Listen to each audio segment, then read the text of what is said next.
So we will develop, given your running history, we're actually going to turn your toes out just a little. Okay. To allow some internal rotation in your hips. So because you're fairly tight through your hip flexors and all of that kind of thing. So in other words, I want to try and make that a little bit better for you, for want of a better term. Yeah. So we'll start to get you actually turning rather than laterally moving. Okay. So what I mean by that is that if we're turning properly, I shouldn't see you, that right hip, break that yellow line. Okay. And what we're going to see is it moving laterally and moving across there. So then we essentially change the contact point with the ground all the time when that moves laterally like that. We just want it to rotate around. Now, given that you're probably not going to be able to because of the internal rotation in your knee, that's where we're going to turn your feet out so you can actually keep some pressure on the inside ball of your foot, and you can rotate around properly.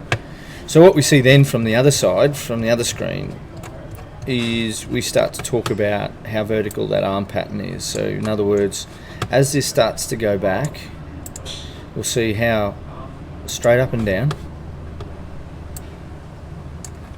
ideally. Okay, so I'm far too upright. And then you flatten it out quite nicely, but your hands go out. So that's where you started from. Okay.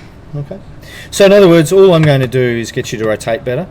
And you notice on the left-hand screen, that's probably more of an issue from my standpoint. Okay. Because you've broken your lever system, right? So you're not getting the power that you should.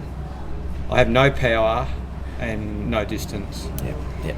So we'll start with just some pitch shots, and we'll educate your brain into what rotation actually looks and feels like. Yep.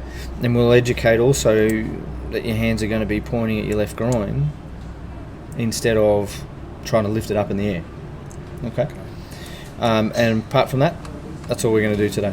So the only lesson I've ever had was I came to a group driving lesson here, and I came here with Connor and watched for probably 10 or 12 times. So, it's all good. It's all good, man. An old bloke in Gumbunji taught me how to play golf.